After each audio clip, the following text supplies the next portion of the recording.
What's going on, everybody? Welcome back to another video. We're back out in the garage today working on the Pontiacs. Now I say Pontiacs because we are going to be somewhat working on both. We'll get to that in a second. But what we're doing today is something exciting. We are putting EFI on the black one. Well, blacker one. What we got here is a Fitech EFI kit.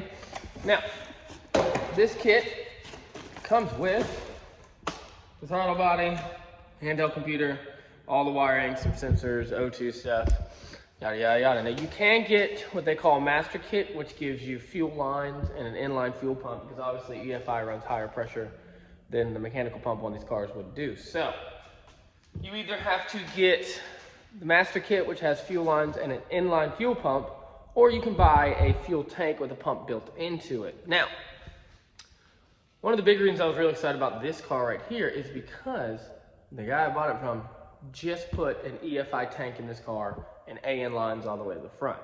He's got it pressured down all the way to about 7 PSI, I think, so we can run off the carburetor. But what we're gonna do is pull the tank and lines out of this one and put it in that one, and then put the stock fuel tank and lines in this one.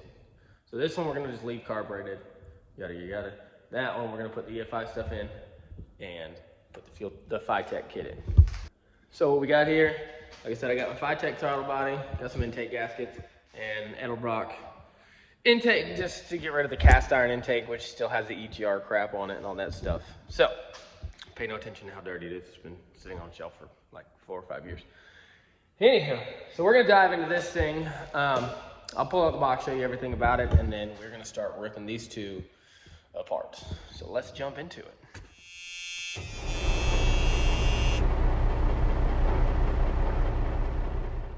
Little injection here. Make sure to stay tuned to the end of this video. I'm going to show you one of the most common, if not the most common problems when setting up this kit, having hard starting, no starting issues. Did it to me. I spent an entire day racking my brain figuring this thing out. Stay tuned to the end of the video. Alright, so diving into this kit real quick. This is, like I said, this is not the master kit because I have the fuel tank. This is just the throttle body kit. So it comes with, obviously full instructions. This is your throttle body. It is shaped, full patterned and everything, just like a carburetor. If I can get it out the box. You got your normal carburetor linkage, even for your kick down and everything. And the bolt right onto the stock carburetor location. You need to put your air filter box right on top. So that's the throttle body. It's got its own little handheld touchscreen. This is how you program everything and keep track of everything. You've got coolant sensor right here. You've got all your wiring, some fittings, some other stuff. This is a O2 sensor. It comes with a sensor, and it comes with, this is a bolt-on mount for the O2 sensor. You drill a hole in your exhaust, and then this clamps around it, and it's got a little gasket in there that seals it off. So it's a no-weld kit, which is nice. And it even comes with, you got a carburetor gasket and everything in here. It's a pretty straightforward kit. I've read over the instructions already. It's pretty much just bolt in, plug and play, and go. So it shouldn't be too bad. But we can't mess with this yet. We gotta start pulling out the gas tank, so let's get to that. All right, so we're gonna start with this car, mainly because it's on the lift, and I don't wanna lay on the ground, so yeah. So we come back here. I replaced this tank probably 3 years ago or so. Tank, brand new fuel lines and everything. So we're gonna go and pull this out, and we are gonna stick it back in that one just to keep that one runnable. So first thing we're gonna do is up under here, you'll see we got the fuel lines that run down all the way around forward, and they go all the way down the side of the subframe all the way up to the front. So what we're gonna do is take all the clamps off these. They splice in here, so I'll take the line off right here and all the clamps up to it. So that way, when I drop the tank, it's got a little bit of movement in it so that it doesn't kink a line until I can get to where they tie in into the tank to loosen them. So we're gonna loosen the tank once I take the straps off and everything, and then we'll pull the lines off, and then we'll drop the tank. So we'll grab some sockets and we will start pulling all that off. right, so next thing we're doing is gonna go ahead and drop the tank. Now there's 2 bolts, one right there, and one right there. So take those 2 straps. This should come down. This thing has some fuel in it. It's got like less than a quarter of a tank, so hopefully it's not that heavy. I don't have a transmission jack, unfortunately. I do have a big jack stand, so we're gonna grab that and support this, see if we can't lower this enough. I wanna lower it down so that I can get to the hose that's holding the fuel lines to the tank, so we can take the lines off so that we don't bend anything when we drop the tank. So we're gonna go ahead and pull that out.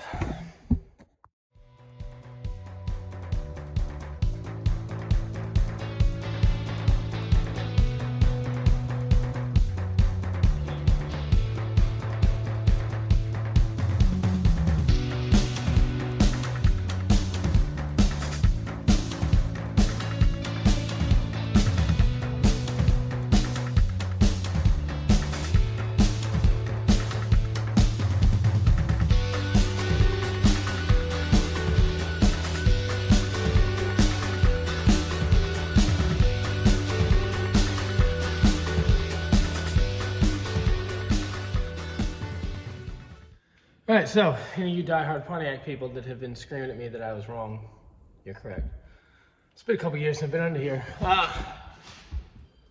The supply line is over here. That was the return line and the vapor line. So, forgot this is a return system. We're gonna pull this one off too. This one's easy to get to up here at the fuel tank. Next right there, rubber line. So we'll pull that and the clamps off of that and the fuel line off of that, drain it, and then under here we got, I believe this is the fuel return line, I think. This is the bigger one. And then the vapor line comes in up here, which I believe attaches over there, I believe. Correct me if I'm wrong. Anyway, we'll find out in a second. So we're gonna go ahead and pull that fuel line off right there where it meets the tank. And we'll go ahead and pull the clamps off this too to give it some breathing room. Let's do that. All right, so got our fuel lines disconnected. And this tank has a little more fuel in it than I thought it did, so it's somewhat heavy. So you guys get to watch me struggle to pull this thing out. Now, the fill neck goes up into here behind the license plate, so we gotta kind of drop the back down and slide it backwards, which just makes things easier. So let's give it a shot.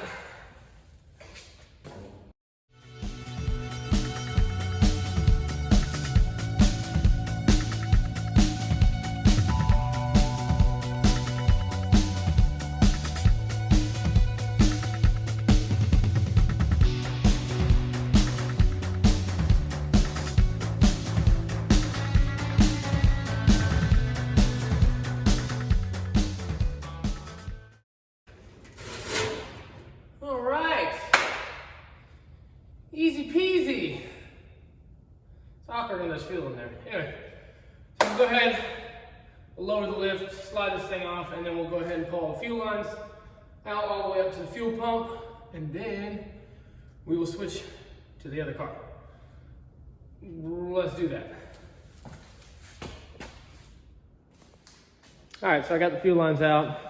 Basically just 1,000 little clips that hold it in the body. And what I did, if you're doing this like me where the car is put together, I'll tell you now, save yourself the trouble. Disconnect the park brake cable. It's got that long bolt that goes through here that tensions everything. The fuel lines run over the park brake cable. So I spent 15 minutes trying to wiggle them out, and then I took that off and they pretty much fell out. So make sure you do that. We disconnected right here for the return and the vapor line. The main fuel line comes up to right here under the driver's side fender well where it meets in. Now I do have to take the rest of this off. This comes up, you can see right there, it goes up over the frame rail, down underneath, and then to the fuel pump.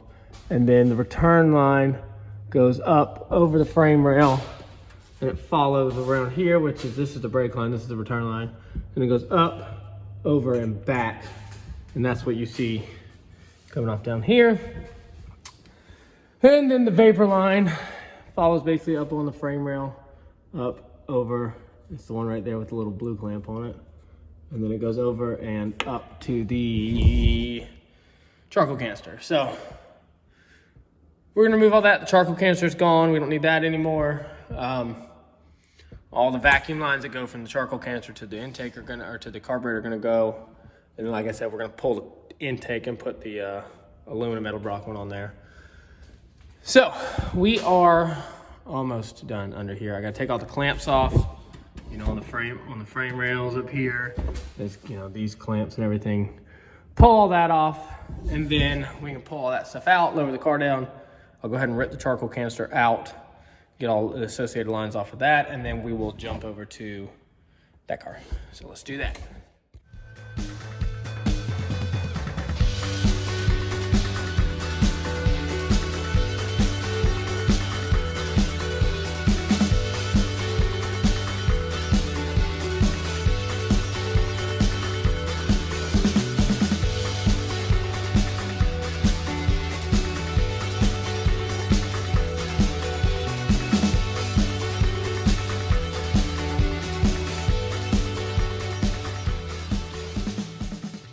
All right, so we're up top now. We've got all the lines off except for the return line right here from the fuel pump back. So normally, if you're doing this, you're probably not saving the fuel lines for any reason. I was trying to because they're going over there. However, I don't think I can get that one out without cutting it or taking the brake line off, which is not happening. I'm not going through bleeding that.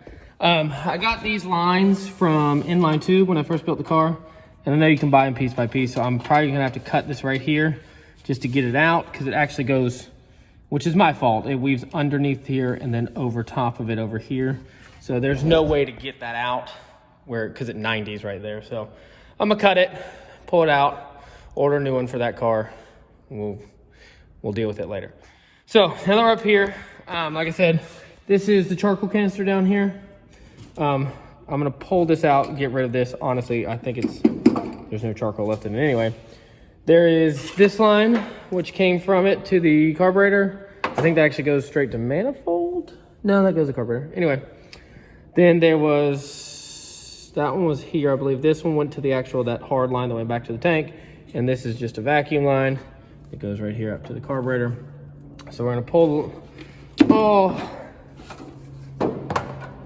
that out. This is just bolted in. If you can see down there, that little guy. There should be one on this side, but I believe the tab's broken off, which, yeah, you can see the hole where the bolt goes. So we're gonna pull that out. Shuck. All right, we're moving on to this car. I got it up on jack stands. Have to leave the floor jack under it because the floors are rotted and the whole car bent, which is normal for these cars, but. So we're gonna go ahead, start in the back, drop the fuel tank, pull the lines out. Now, this guy's got it set up with adjustable fuel pressure regulator back here, so that it could be adjusted down and run off the carb. The Fitech kit has a built-in regulator to these units, so I don't need the adjustable. So that leaves a problem with the lines are run up here to there, and I need them to run up to here. The return line's got plenty of slack in it because it's on this side. The feed line is on this side. So this turn line, I think I can get there, but it's also got a 90 on it, so I'm gonna have to go get another fitting to make it a straight. So we're gonna have to pull these lines out and see if there's enough slack in the feed line to get there. If not, we'll have to obviously go get a new line made. But we'll deal with that in a minute. Let's drop the tank, pull the lines out, drain all the fuel stuff out of it, and then we will mock it up on the other car and see how long they are. So let's jump under the back and start dropping the tank.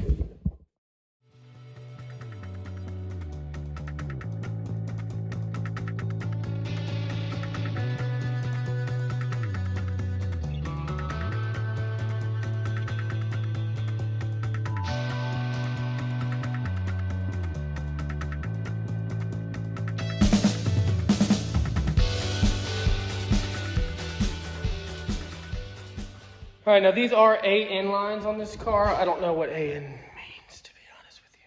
But you gotta use a special little aluminum wrench because they're aluminum fittings. And I mean, you don't have to, you can use a regular wrench and just scratch them all to pieces. So this little guy was in the car when I bought it, so that's good. So I'm gonna go ahead and crawl up under here, pop the lines off the tank, and then we can go ahead and take the tank all the way out, and then we'll worry about getting the lines. Now, it's gonna make a mess because I don't have enough height to put a bucket under there, so be careful if you're doing this on the ground like I am. Let's crawl up into here, I'll pop these lines free. All right, so this is it. The tank, it is a tank. What we got here, you got your fuel pump in here, and then your sending unit over here. Some grounds for the fuel pump. This is your power for the fuel pump. Sending unit, and then there's your, or actually, let me rephrase that, ground stud for the sending unit, and then the sending unit power. So, we're gonna start pulling the lines. We're gonna start pulling the lines out, feed them forward. Should come out no problem. There's a couple clamps in there I gotta undo, and then we can pull them all out, lay them out and start measuring for this, because I can't put the tank in that car until I know either the fuel lines reach or until I get new fuel lines, because obviously you can't access the fittings. So I'm gonna go ahead and crawl back under this thing, start pulling the clamps off so I can run the fuel lines out. All right, so we got the lines out of the car. They're actually both the exact same length, but for some reason the return line seemed like it had more slack. Might have just been the way it was routed. But what we're gonna do is take them, and I'm gonna go ahead and mock them in this car to see if they're long enough, because like I said, the regulator was back there, but we gotta go straight to the throttle body. So I don't know if there's enough slack to make that gap. So I'm gonna go ahead and route these lines underneath this car to see if they'll be long enough. If not, I just have to go get some new lines made. I really hate the blue, I'm not gonna lie. I hate those red and blue fittings. This thing has this inline filter, which I want to reuse. Just not there. I don't know what we're gonna do. We'll think about this. I really would rather put that inline than up at the top. Which means I'd have to get new lines made regardless. I don't know. All right, new game plan. Game plan is mock these lines in the car to see if they're long enough. I hate the blue. I can't stand it. I'm not doing it. I'm not leaving these bright blue fittings. I'm gonna go get new lines made and get black fittings put on there. I hate the blue. It looks cheesy to me. This thing has this inline filter right here. I'm gonna reuse it. I'm gonna put it though in the middle of the line under the car so you don't see it up here at the top because it's bright freaking blue. So we'll put that in the middle of the car. I'll get new lines made, black fittings on them. I mean, I guess if these are long enough and I have enough slack, I can get, these are just push-in fittings. I can get new black fittings for the tip. You'll never see those two over there, so I'm not super concerned about them. That one's a 90 anyway, so if this did fit, I would have to replace that with a straight regardless. So that's probably what I'll end up doing. I'm gonna mock these up. If they're long enough, we'll go get black fittings, cut those out, put new black fittings in, and I'll have to get two more inline ones, two more fittings for the middle to inline this filter. So let's do that, make sure everything's good to go on fuel line wise, and then I'll just have to run and get some fittings. So let's get these under the car to see if they will work. All right, so I think this is gonna work. I've got just enough basically to reach here. It's real taut, which is good because don't forget, I'm gonna add in this inline filter, which with two fittings on it will probably give me 3 inches. So that'll be more than enough to make count for that. The return line is the exact same size as the feed line.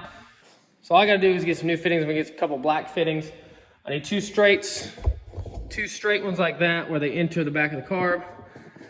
And then I will need some fittings to go into here, and the corresponding ones obviously for that as well. So yeah, we're kind of at a standstill on the fuel lines and tanks right now because I got to get those fittings, but we can go ahead and pull the carburetor off and start pulling this intake off. Like I said, the first thing I gotta do is drain the coolant because it does tee in right there. So I'm gonna drain the coolant, and then we'll start ripping the carburetor off. I do still have to pull the, I don't know if you can see it, the fuel feed line from the fuel pump to there. Now, obviously, the fuel pump, you can see it down there underneath the power steering kit. The fuel pump is still in here in the car. They do make block off plates, so I am gonna try to pick up a block off plate. Take the pump off, just block the plate off. Should be good to go. So let's go ahead and drain the coolant and start ripping this carburetor off. All right, so got some intake gaskets and some fuel line connectors. So we are gonna go ahead and throw the new very light aluminum Edelbrock intake on. That thing weighs about as much as the rest of the car does. So this would be a good upgrade. Super light, it's more free flowing. The carburetor hole is more open. So we're gonna go ahead and jump this in so we can get the throttle body on and the fuel lines on and get this thing running.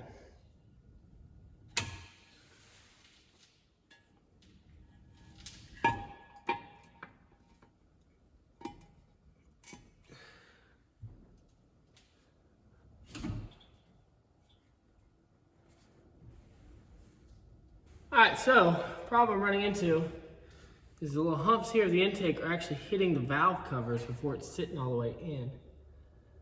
I'm gonna go ahead and loosen the valve covers up to get this in, and then we'll see if it'll fit once it's up under the lip, and if not, we'll clearance the valve covers. Let's call that.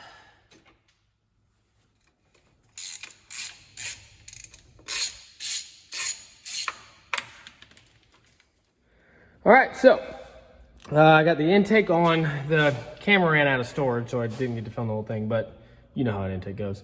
If you notice, there's two sensors here. This is the gauge temperature sensor, and this one came with the kit. This is actually what the throttle body is gonna read.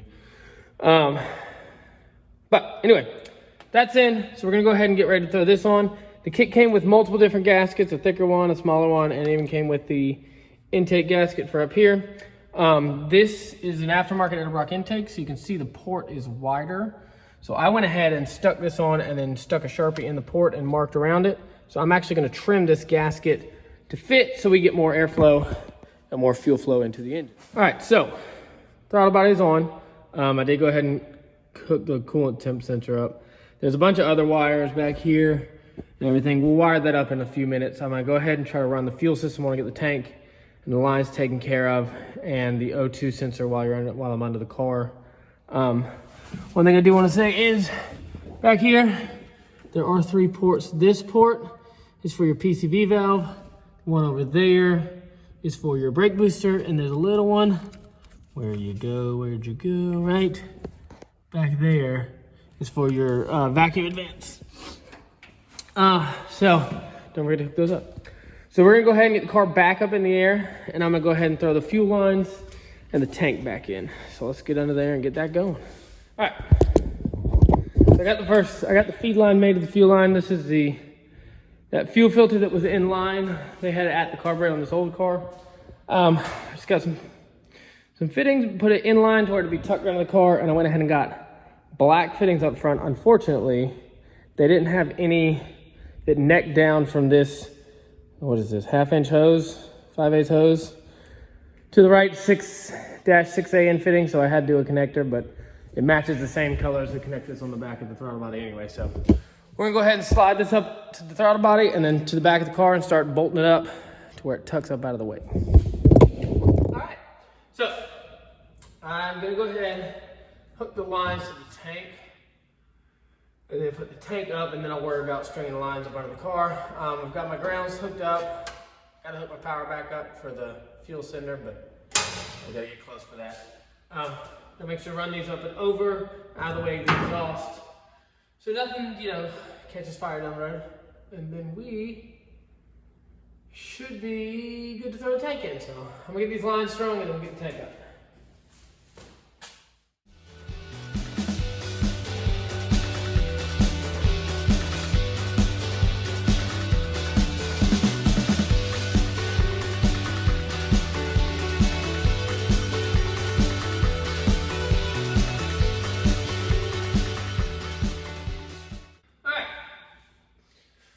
Note to all those out there doing this tank has a hump in it.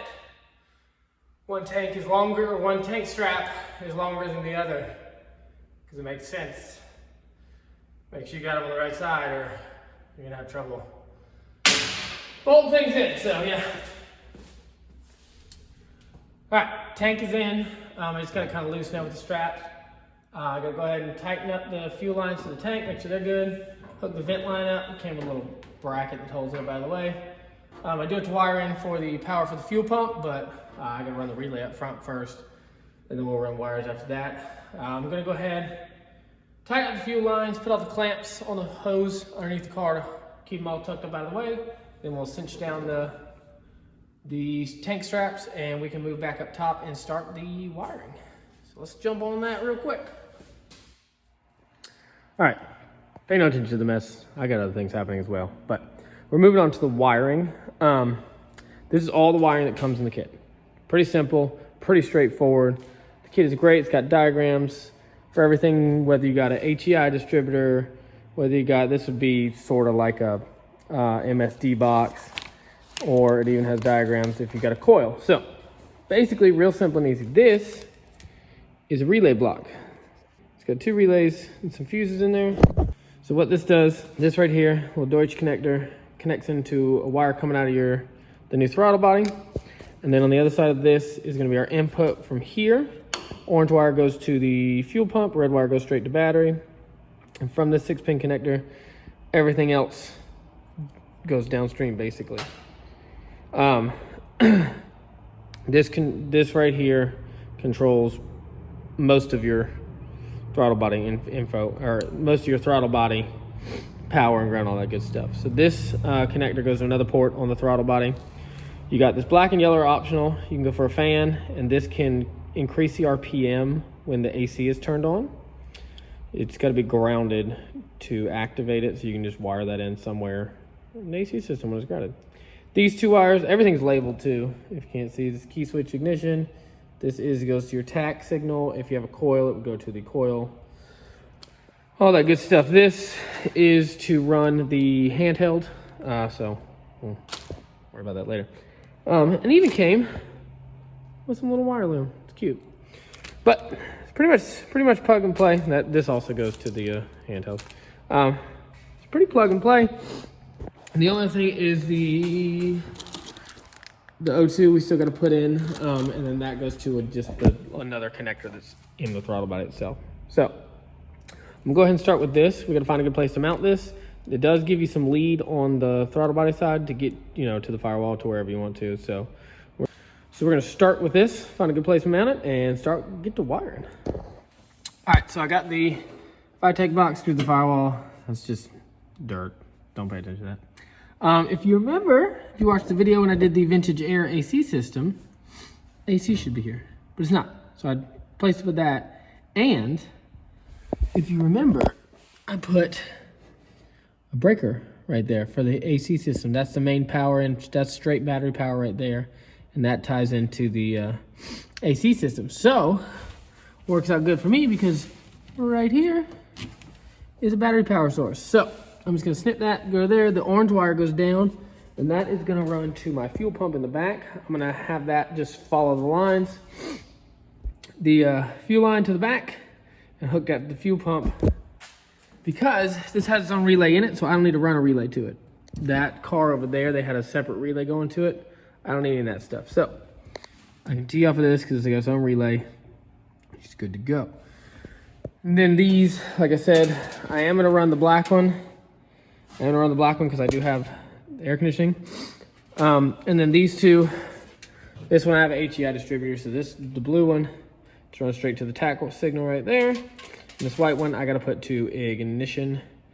And then O2 sensor, and that's it. All right, moving on to underneath the car here, it is time to install the O2 sensor. I've got it plugged into the wire coming off the, I don't know if you can see the plug right there, coming off the throttle body, just to make sure it'll fit where I want to put it. The instructions say put it 3 or 4 inches behind the exhaust collector. It's right here, so we're gonna try to put it somewhere around here. In this area, probably gonna have to go in front of this little weld right here, just so it'll clear everything.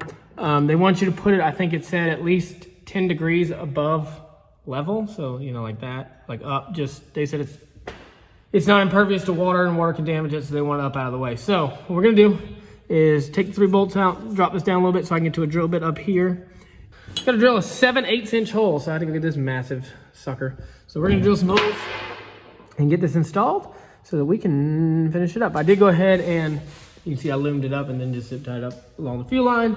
This is the wire going to the fuel pump. That's the power wire coming off that relay box. So that's good and done. It wasn't very much glamorous, just, you know, it was just zip tying and wire looming. So anyway, we're gonna go ahead and drop this exhaust and get this O2 sensor in.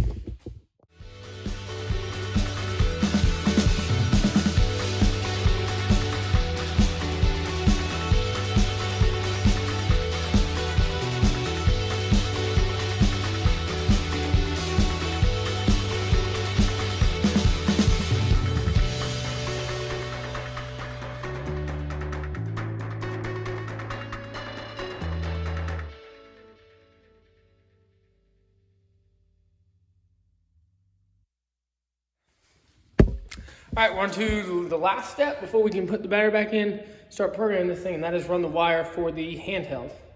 Now it comes pretty simple. This is the one that plugs into the handheld itself. These two plugs hook into the back of the throttle body right here, these two connectors, and then you just gotta run it through the firewall somewhere to the inside. Now, the handheld you can do a lot of things with. It's like a 10-page book on that thing. So you can set parameters, you'll go through to an initial setup of your motor, what size engine, all that stuff. You can do everything from log files to add-on tuning for nitrous, for all sorts of stuff. So this car, obviously, stock engine for the most part. It's got a small cam in it. Other than that, it's just a stock engine. So we're gonna go ahead and set this thing up. And then once it's set up, I'm probably not gonna touch the handheld anymore after that. So I'm gonna run it underneath the dash towards the glove box, and I'm actually leave it in the glove box. So if I need it, I can pop the glove box open and get to it. If not, I'll leave it hidden in there where you won't really see it. So what I'm gonna do, I gotta find a way to run this through the firewalls. If you look right here, when I did the AC system, it made me do a lot of things, one of which was plug a bunch of holes in the firewall over there. There's one right there. That comes out on the floor, right above the floorboard, right behind the glove box. So I'm gonna pop that out. I have, this is actually a little grommet made to go through, you know, firewalls and stuff to run wires through. So I'm gonna pop this in its place so we can run that wire in, and then we can get that hooked up. So let's jump into that real quick. All right, so I got the wires attached to the throttle body, run through the grommet in the firewall. I'm gonna come in under the dash and through the top of the glove box, as you can see right there. So we got the wire coming out. They got plenty of wire to give you plenty of space to do things with. Pretty simple. All right, I got plenty of wire lengths. I can tune this thing from in the driver's seat and still tuck it all back in the glove box. So this is the handheld. It's just one connection to it. There is an access port here. That's for, it comes with another connector. So you can hook it up to computer and download tunes and other things. But that's it. We are officially done wiring. The only thing I got left to do is, I never did go back and put the fill neck back in. Once that's done, the only thing left to do is hook the battery back up and start programming this thing. So let's jump to it. All right, you see we got power to our handheld, so we're gonna go ahead. Everything's hooked up, batteries connected, everything. You see we got power to our handheld here. So we're gonna go ahead, and if you look, there's a whole bunch of options here. This one right here says initial setup, so we're gonna go with that. Let's go to engine. Oh, gotta have the key on. So we're gonna go here, go to engine setup. So here's where you program all, I'm gonna try to get y'all to see this. See, here's where you program all your initials. We got 8-cylinder engine. Go down here, and this is a 400, so we're gonna boost this up. It's 400, and you have to hit save, which is the OK button here, on every single one, or it won't actually save it. Cam, we do have a small cam in here, so let's keep that at 2. Rev limit, good lord, I don't want to hit 7,000 with this bad boy. Let's keep this at, let's keep it at 50, let's keep it at 5,000. I'm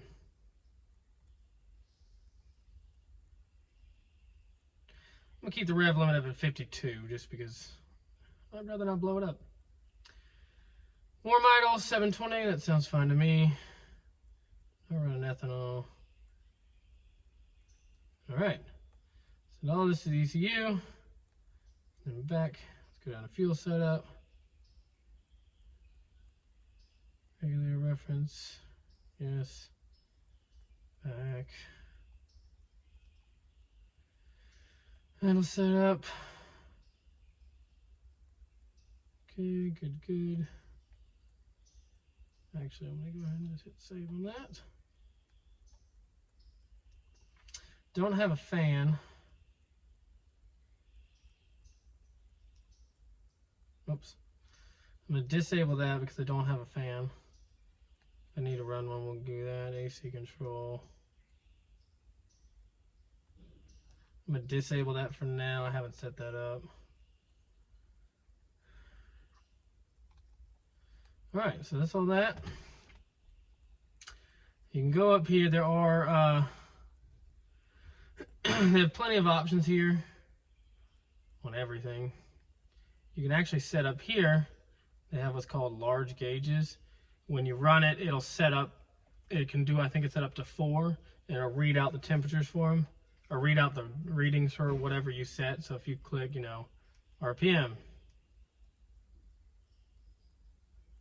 See, that's cool.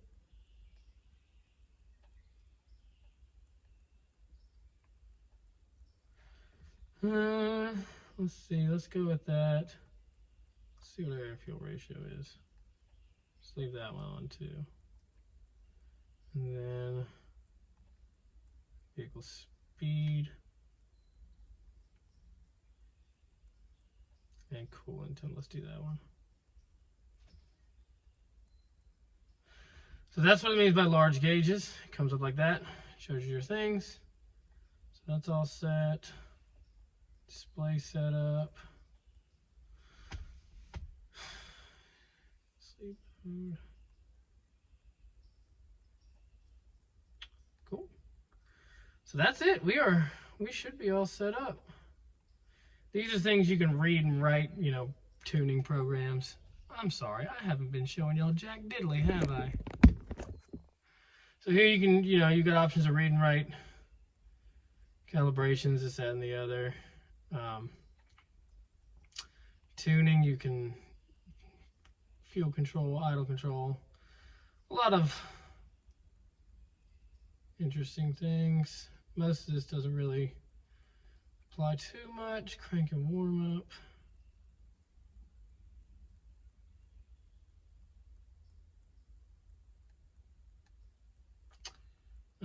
Let's see.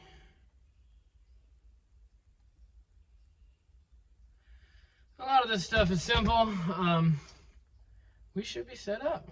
So we're gonna go ahead and I'm gonna set the camera up and we're gonna see if this bad boy will start for the first time. So let's run that through. All right, try the first startup with the EFI system. See how it works.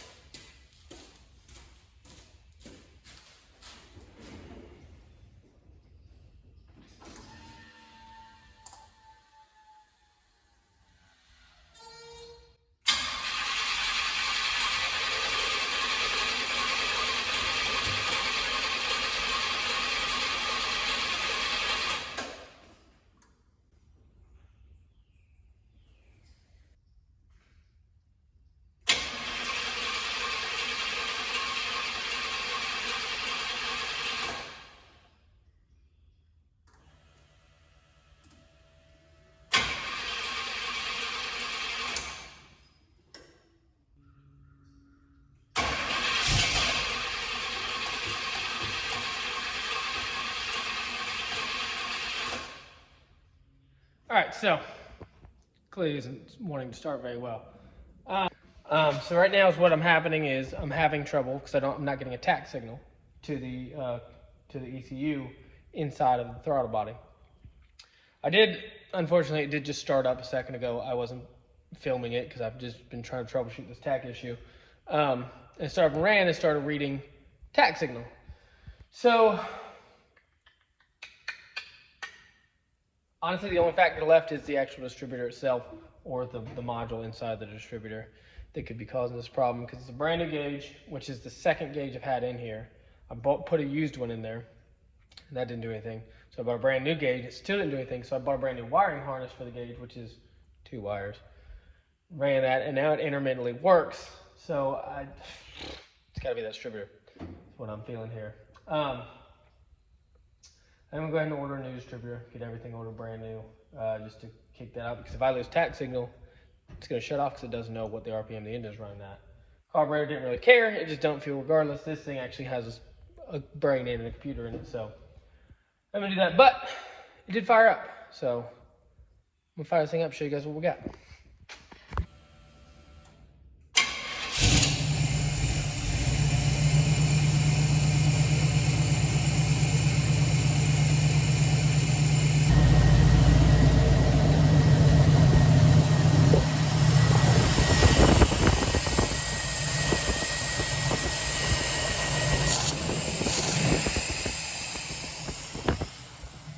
That's the easiest cold start I've ever had on this thing. Starts a heck of a lot better.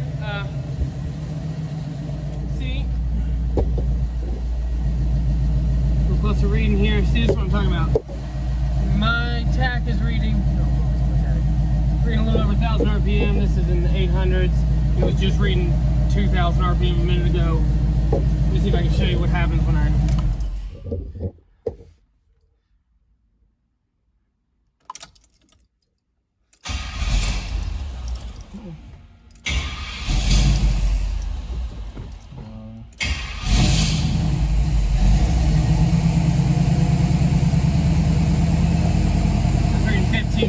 This is reading 12. I've always had tack issues with this thing. At the time I'll be driving, the tack would just drop to 0, which never bothered me. Like I said, with the carburetor, it didn't matter. But with this, it clearly does. So what we're going to do is get a new distributor, knock out all the P's and the pods. Everything was replaced but the actual distributor, so you know, it's not going to hurt for a new distributor.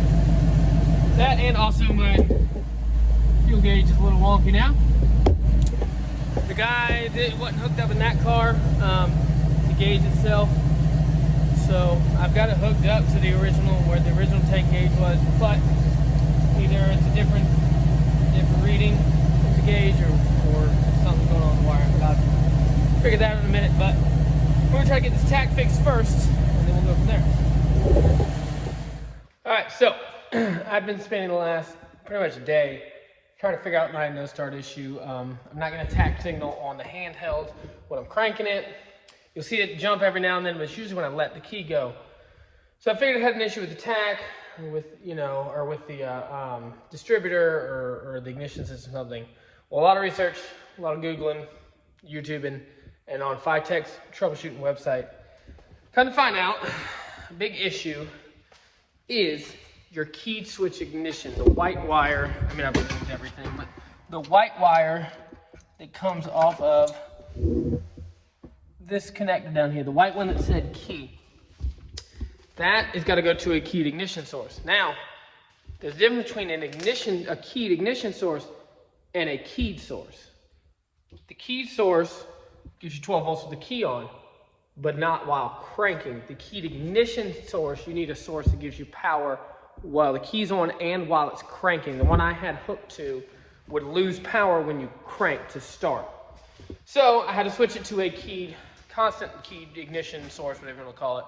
So I just tapped right into the power to the distributor, which is always constant. As soon as you turn the key, you're good to go. So I've done that. I switched it over. Haven't even fired up yet, so we're gonna give it a shot. This should be a good old cold start for here, and it should, Lord willing, work a lot better. So let's give it a shot.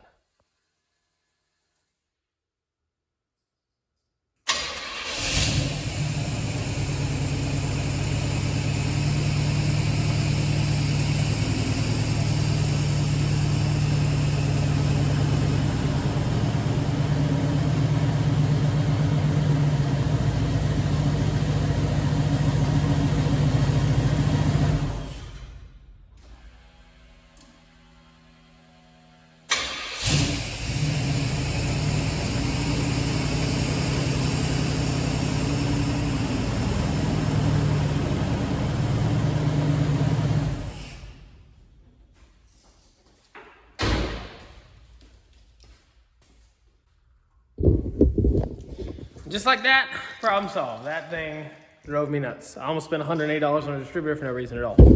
I even tried switching the distributor module and the rotor cap just because the rotor button just because it was a little better on the one off of this car. Just to try things. It was driving me insane, but a lot of Googling found that out. I checked. Sure enough, I was losing power when I was cranking. So make sure that is, from what I have looked up 100 times over, and there's just been nothing but hard starting issues, no starting issues, you know, yada, yada, yada. And when I was cranking, you could look and see on the handheld, it was not getting a tack signal when I was cranking.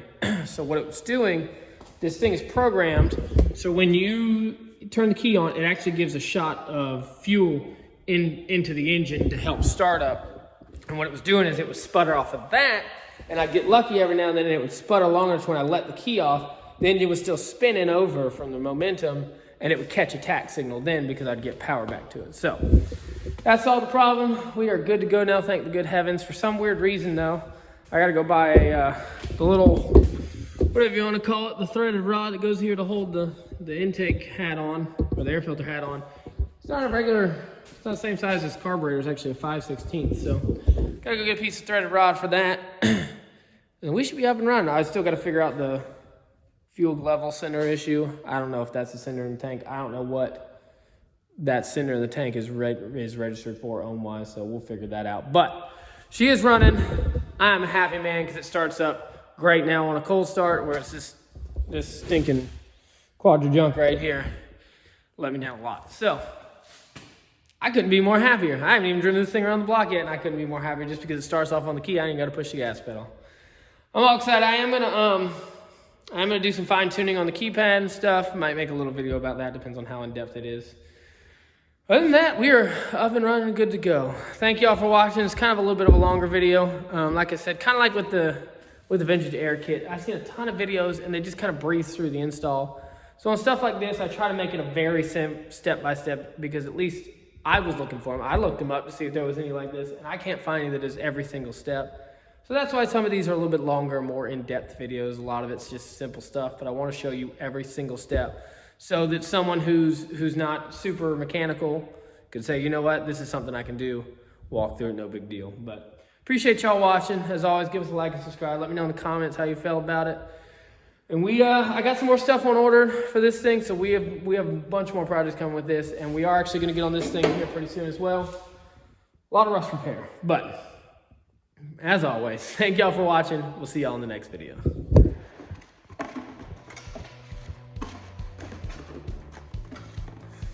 You can even put your air filter. What's that thing called?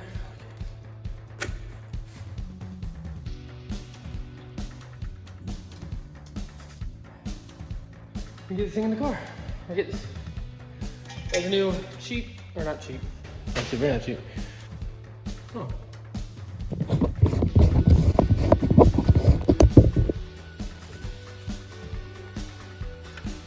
Yeah. It's got to drill a 7/8 inch hole. Where did I put the drill bit? Where did I put the drill bit? Oh, towards the